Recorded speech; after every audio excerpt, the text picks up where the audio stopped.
Hi, welcome. Here's a list of 10 harem or isekai anime featuring overpowered main characters. Let's kick off the list with Undefeated Bahamut Chronicle. Lux, a former prince of an empire named Arcadia that was overthrown via a rebellion 5 years earlier, accidentally trespasses in a female dormitory's bathing area, sees the kingdom's new princess Lyshart naked, incurring her wrath. Lyshart then challenges Lux to a drag ride duel. Drag rides are ancient armored mechanical weapons that have been excavated from ruins all around the world. Lux used to be called the strongest drag knight, but now he's known as the undefeated weakest drag knight because he will absolutely not attack in battle. After his duel with Lyshart, Lux ends up attending the female-only academy that trains royals to be drag knights.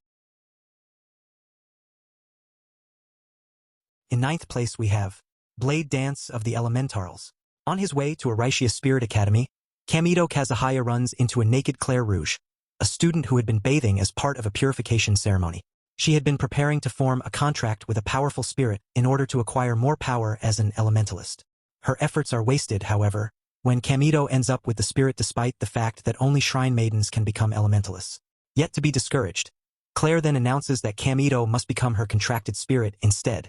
After reaching the school grounds, Kamito escapes from Claire and meets Headmaster Greyworth Seal Maze, who invites him to enroll at the academy. Although his life at Arishia will be far from easy as the only male student among the shrine princesses in training, he begrudgingly accepts in exchange for information about his former contracted spirit, Restia Ashtal. Adding on to that, he also must fulfill Greyworth's main request, to win in the Blade Dance, a battle festival occurring in 2 months, where he will face the strongest elementalist rumored to be contracted with the darkness spirit.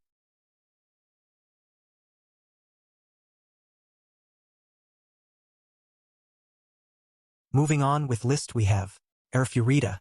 The ordinary life of 17-year-old otaku Hajime Nagumo is disrupted when he and his classmates are summoned to a fantasy world and tasked with saving mankind. While his classmates are gifted with impressive abilities useful in combat, Hajime is belittled for only gaining an inferior transmutation skill that lacks any real offensive power. During an expedition in the Great Orcus Labyrinth, Hajime is betrayed by one of his classmates, plummeting him to the bottom of an abyss. Though he survives the fall, Hajime is faced with menacing monsters and misfortunes that send him spiraling into a grim nightmare. Desperate to live and return home one day, he resolves to fight for his survival, only to meet an imprisoned vampire he names Yu, who is also seeking to escape the labyrinth. Taking an interest in him, Yu and a few others along the way accompany Hajime on his journey to find a way back home, while steadily transforming from commonplace to the world's strongest. Coming at 7th place, the Master of Ragnarok and Blesser of the Einherjar. Some urban legends are best left untested. Yudo Suu gets more than he bargained for when he joins his childhood friend Mitsuki Shirmoya in testing out an urban legend. When he uses his phone to take a picture of himself with the local shrine's divine mirror, he is whisked off into another world, one heavily steeped in the lore of the Old Norse myths. Using his knowledge gained from school and from his solar-powered smartphone, he has the chance to bring the Wolf Clan, the same people who cared for him, to prominence, all while earning the adoration of a group of magic-wielding warrior maidens known as the Einherjar. In 6th place, World Break Aria of Curse for a Holy Swordsman. The story begins 6 months prior to the major climax of the series during the opening ceremonies on the first day of the school year. After the ceremony is over, the main character, Moroha Himura, meets a girl named Satsuki Ranju who reveals that she was Moroha's little sister in a past life where Moroha was a heroic prince capable of slaying entire armies with his sword skills. Soon afterwards he meets another girl, Shizuno Yurushibura, who eventually reveals that she also knew Moroha in an entirely different past life where he was a dark lord capable of using destructive magic but saved her from a life of slavery. Can those whose minds live in both the present and the past truly reach a bright future? Delve into the complex world of Seiken Tsukai no World Break to find out. Moving on we have Princess Connect Redive. In the continent of Estria, a man falls from the sky, possessing no memories other than his name, Yuki. An elf named Kakaro finds him, introducing herself as his guide in the world they are about to traverse. With Kakaro's guidance, Yuki is able to learn how this world works. From battling monsters to handling currency, to earn money for their journey, Yuki and Kakaro decide to go to a nearby guild association to accept a simple quest. In their expedition, they meet Pekarine, a somewhat gluttonous but charming girl skilled in battle. The next day, they also meet Carol, a cat girl specializing in magic. After some time, a bond of friendship and camaraderie forms between them, and the four decide to create a guild of their own. As they continue their adventures, They explore the world, meet new people, and will perhaps uncover the mysteries behind Yuki's missing memories. In fourth place we have The Eminence in Shadow. For as long as he can remember, Minoru Kagenu has been fixated on becoming as strong as possible, which has led him to undertake all kinds of rigorous training. This wish, however, does not stem from a desire to be recognized by others. Rather, Minoru does everything he can to blend in with the crowd. So, while pretending to be a completely average student during the day, he arms himself with a crowbar and ruthlessly thrashes local biker gangs at night. Yet when Minoru finds himself in a truck accident, his ambitions seemingly come to a sudden end. In his final moments, he laments his powerlessness. No matter how much he trained, there was nothing he could do to overcome his human limitations, but instead of dying, Minoru reawakens as Sid, the second child of the noble Kagenu family, in another world, one where magic is commonplace. With the power he so desired finally within his grasp, he dons the moniker Shadow and establishes Shadow Garden, a group whose sole purpose is to combat the enigmatic cult of Diablos, an organization born from Sid's imagination. However, as Shadow Garden grows in both membership and influence, it becomes increasingly apparent that the cult of Diablos is not as fictional as Sid had intended.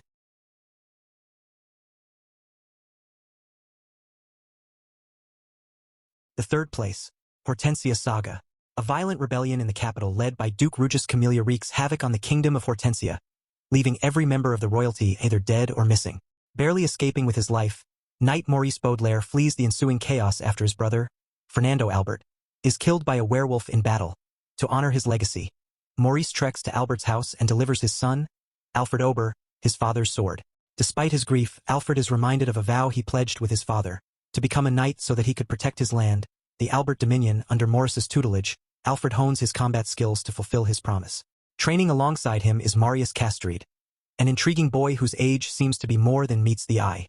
Elsewhere, Pope Alexei Valdebrin delivers the order to capture the missing princess and crowns Charlot d'Hortensia as the new king. Hortensia Saga is a tale of camaraderie and determination as Alfred, Marius, and Maurice work together with friends of past and present to bring forth light amidst Hortensia's dark times. In second place, the greatest demon lord is reborn as a typical nobody. Having reached the pinnacle of human potential, Varvatos was so powerful that the rest of humankind began calling him the demon lord, both fearing and respecting his overwhelming influence.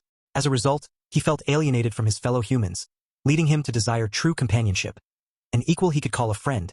Hoping his fate will change in his next life, Varvatos decides to start anew and reincarnates 3,000 years later as Ard Meteor, the son of a seemingly ordinary couple in a rural town.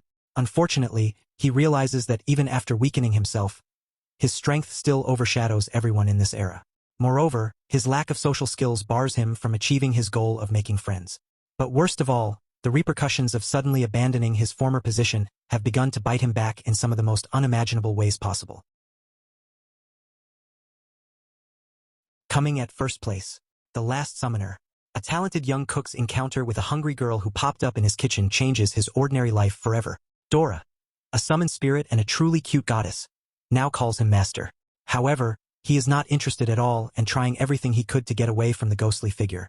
As fate would have it, when he becomes a summoner by accident, there is no turn back in life. Alright, that's it today's video. I hope you enjoy this list. If you enjoy this list, be sure to subscribe and turn on notification bell to never miss upcoming. We will see you in the next one. See ya.